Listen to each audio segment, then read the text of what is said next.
Good morning, নমস্কার। কেমন আছেন সবাই? ঐশীস লাইফস্টাইলে আপনাদের স্বাগত জানাই।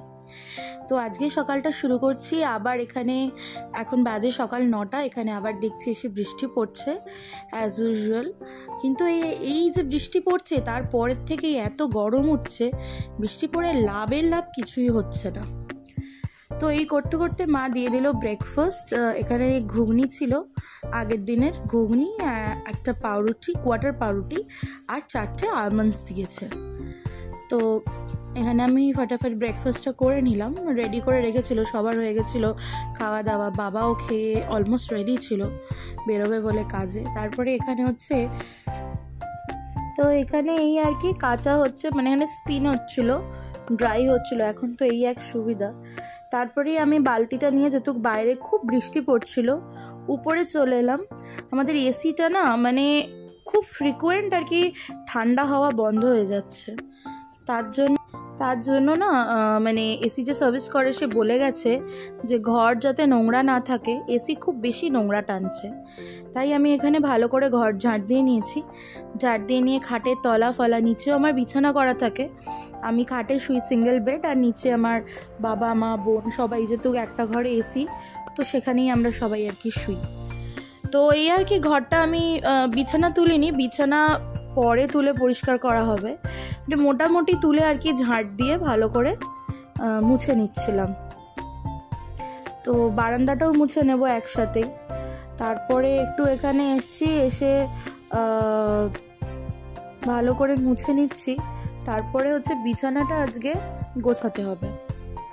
আসলে আমাদের পুরোনো দিনের বাড়ি বলে না খুব ফ্রিকুয়েন্টলি নোংরা হয়, তার জন্যই আর কি পরিষ্কার করতে হয়। এখানে আমি বাইরে জানলাটাও খুলে দিয়েছিলাম যাতে ধুলো টুলো এক্সেসিভ হলে পুরো ঘরে ডাস্ট না থাকে, জানলা দিয়ে বেরিয়ে যায়। তো এই আর কি করে নিলাম। বারান্দাটা করব, তার আগে এখানে আমি একটু বিছানাটা একদম মানে চার্জার ফার্জার সব তুলে রেখেছিলাম ঝাড় দিয়ে মোছার জন্য। তারপরে চাদর ফাদর এদিক ওদিক করা ছিল, সব একটুখানি আর কি ওই জাস্ট একটু সেট মতো করে দিলাম। তারপরে আজকে অনেক শ্যুট আছে, ভিডিও শ্যুট করব অনেকগুলো, তো দেখতে থাকো সারাদিন, তোমাদের সাথে সবটাই শেয়ার করব।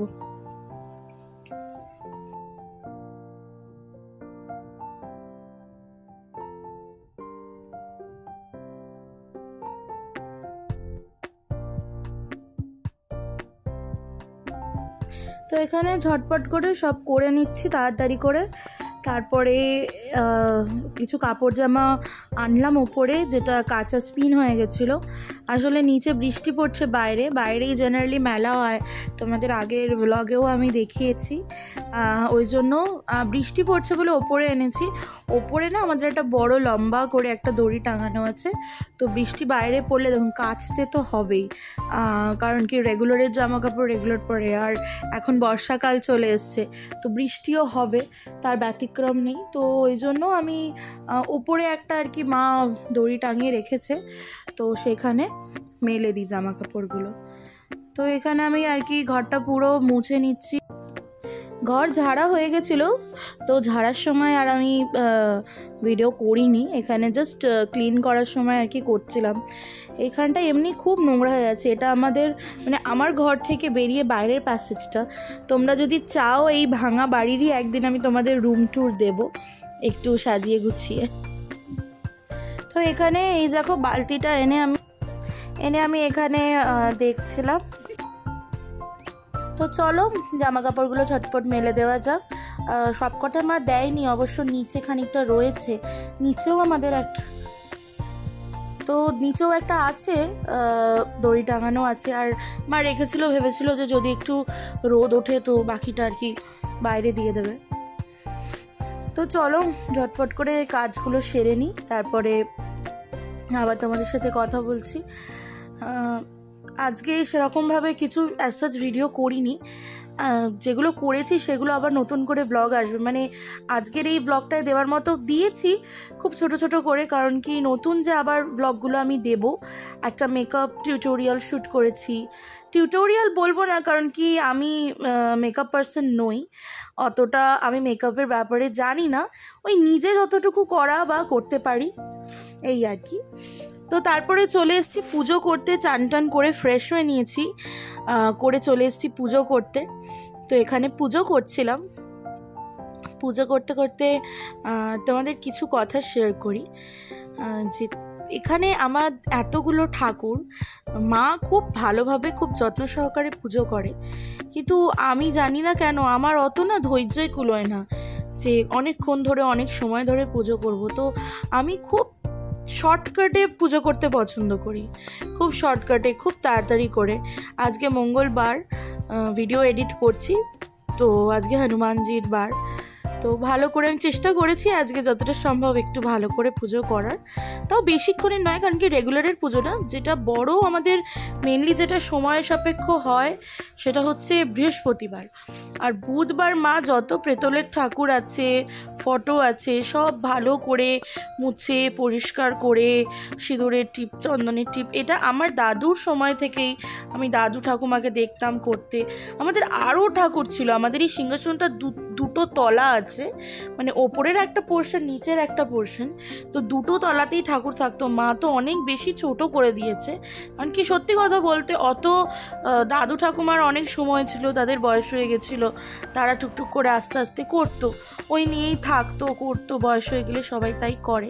কিন্তু মায়ের ঘরের এত কাজ, ওই জন্য আর মা সময় করে উঠতে পারে না এত মেনটেন করার, তাও চেষ্টা করেছে যত সম্ভব মেনটেন করা যায়। আমাদের আরেকটা প্রবলেম বলবো না, আমাদের আরেকটা ব্যাপার ছিল কি, এক একটা ফটো ঠাকুরের 2-3টে করেও ছিল, তো সেইগুলোকে সংক্ষিপ্ত করে আর কি ছোট করে দিয়েছে, ছোট করে ভালো করে আর কি মেনটেন যাতে করা যায়। যে ওরকম করলাম কি এত ঠাকুর মেনটেনই করতে পারলাম না, তো তখন আর সেটা পসিবল হয় না। তো এই তো আমার পুজো মোটামুটি কমপ্লিট হয়ে গেছে। তারপরে লাঞ্চ টাঞ্চ করে নিয়েছি, করে নিয়ে চলে এসেছি ওপরে, চান করলাম, ফ্রেশ হয়ে নিয়ে ঠাকুর পুজো দিলাম, দিয়ে লাঞ্চ করলাম। আজকে লাঞ্চে সেরকম কিছু ছিল না সাচ, তো খুবই নমিনাল লাঞ্চ করছি, তো আজকে অত ভিডিও করিনি লাঞ্চের।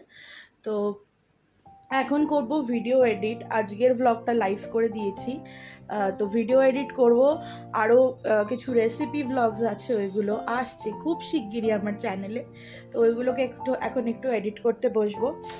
আর আমার ব্লগ কেমন লাগছে তোমাদের প্লিজ লাইক আর কমেন্ট করে জানিও, আর বেশি বেশি করে সাবস্ক্রাইব করো, সবাইকে বলো, রেকমেন্ড করো আমার চ্যানেলটা যদি আমার কোনো কিছু ভালো লেগে থাকে তোমাদের। তো চলো, আজকে সারা দিনটা পড়ে আছে, তোমাদের সাথে সারাদিন কি করছি সবটা শেয়ার করব। তারপরেই সন্ধেবেলা একটু রেড সস পাস্তা বানাচ্ছিলাম, এর ফুল ডিটেলস রেসিপি খুব শিগগিরই আমার চ্যানেলে আসছে, ওখানে গিয়ে কিন্তু চেক আউট করতে হবে, like, comment, share and subscribe করতে হবে। খুবই ইজিভাবে দেখানোর চেষ্টা করেছি। আর এটা একটুখানি বলতে পারো, এই যে রেড সস পাস্তাটা ইটালিয়ানের থেকেও বেশি হচ্ছে একটু ইন্ডিয়ান তড়কা, ইন্ডিয়ান টাচ দেওয়ার চেষ্টা করেছি, তো জানি না কীরকম লাগবে তোমাদের, তবে খেতে আমি আর আমার বোন খেয়েছি, তো খেতে ভীষণ টেস্টি হয়েছে। এখানে না কালারটা একটু যেহেতু রিং লাইট দিয়ে শ্যুট করা, তো এখানে একটু সাদা সাদা লাগছে, কিন্তু এটা আরও টেস্টি হয়েছে, মানে ভীষণ ভীষণ ভীষণ মানে ভীষণই টেস্টি হয়েছিল খেতে। তো যাই হোক, খুব শিগগিরই আর কি দেবো ব্লগটা, রেসিপিটা, তো তোমরা কিন্তু দেখে ট্রাই করো, ঘরে করে জানিও কীরকম লাগলো। লাস্টে একটু টপ আপ করে দিলাম চিজ দিয়ে। এই তো অলমোস্ট রেডি, একটুখানি মানে এখানে রেসিপিটা অলমোস্ট রেডি হয়ে গেছে, তোমাদেরকে এবার ফাইনালি দেখাই কীরকম দেখতে লাগছে। আমি বাড়িতে এটা মিডিয়াম প্লেট, আমার ঘরে মিডিয়াম প্লেটে সার্ভ করেছি, তাহলে তোমরা কোয়ান্টিটিটা বুঝতে পারবে। এখানে কোয়ান্টিটি অনেকটাই হয়েছিল, মানে আমাদের দুজনের হয়েও খানিকটা বেঁচে গেছিলো, তো সেটাই আমি দেখাচ্ছি তোমাদেরকে। খেতে সত্যি ভীষণ ডিলিশিয়াস। আর আমি যেটা মেনলি দিয়ে থাকি হচ্ছে এখানে চিজ আর একটু অরিগানো দিয়েছি, তো লাস্টে ফিনিশিং খুব ভালো হয়েছে। তারপরে এটা খাওয়া দাওয়া করে নিয়ে একটু মেকআপ ভিডিও শ্যুট করছিলাম, এটারও ভিডিওটা খুব তাড়াতাড়ি আসবে চ্যানেলে, তো তোমরা কিন্তু দেখে লাইক করো, কমেন্ট করো। আমি আবারও বলছি, আমি কিন্তু একদম মেকআপ পার্সন নয়, আমি কিন্তু আমি কিন্তু একদম মেকআপ ভালো করে করতেও পারি না, আমি কোথাও থেকে শিখিও নি কোনো দিনও। ওই এখনকার যা এদিক ওদিক ভিডিও দেখে তারপরে টুকটাক করে নিজেরই পারচেস করে করে একটু একটু করে সব প্রোডাক্টগুলো পারচেস করা। তো মোটামুটি খুব যে হাই রেঞ্জের হাই প্রোফাইলের প্রোডাক্টও আমার কাছে নয়, আমি খুব নমিনাল প্রোডাক্ট কিছু ইউজ করি। তো সেগুলো দিয়েই একটা জাস্ট আমি কিভাবে মেকআপ করি সেইটাই তোমাদের সাথে শেয়ার করেছি। টিউটোরিয়াল বলবো না, টিউটোরিয়াল মানে তো শেখানো, আমি কাউকে শেখাইনি, আমি নিজেই একটু করার চেষ্টা করেছি, আর কিভাবে করেছি সেটা তোমাদের সাথে শেয়ার করেছি। তো এখানে মেকআপ করে নিয়ে অ্যাকচুয়ালি ভিডিও করছিলাম, তো অনেকটা বড় ভিডিও করেছি। এখানে আমি এটা ফাউন্ডেশন অ্যাপ্লাই করছি এখন, দু রকমের ফাউন্ডেশন অ্যাপ্লাই করেছি। তারপরে এখানে বানানা পাউডার দিয়ে ফেসটাকে বেক করে নিয়েছি। আমার স্কিন টোন ইয়েলোইশ টোনেই, খুব হোয়াইটিশ নয়। তো এখানে হালকা করে তারপরে কন্ট্রোর করছিলাম কন্ট্রোর প্যালেট দিয়ে, কারেকশন প্যালেট আর কন্ট্রোর প্যালেট এক। তারপরে মেকআপ ভিডিও শ্যুট করে নিয়ে গিয়ে এর ফাইনাল লুকটা আমার ইনস্টাগ্রামে দেখতে পাবে, আমি ইনস্টাগ্রামের লিঙ্ক দিয়ে দেবো, ওখানে কিছু রিলস আপলোড করা আছে, গিয়ে চেক আউট করো। তারপরে এই মা এসে দেখলাম একটা অন্য ধরনের একটু পরোটা বানাচ্ছিল, নান পরোটা টাইপের। তো এখানে তারপরে ডিনারটাও সার্ভ করে দিল মা আমাদেরকে, এই নান পরোটা, আর এখানে করেছিল ছানা আলুর তরকারি। আজকে আমাদের নিরামিষ, মঙ্গলবার, আমাদের ভেজ খাওয়া হয় বাড়িতে। তো এই আর কি, তো ব্লগটা আজকে এখানেই। কিছু ভালো লাগলে like, comment, subscribe and share করতে ভুলবেন না। Till then, by.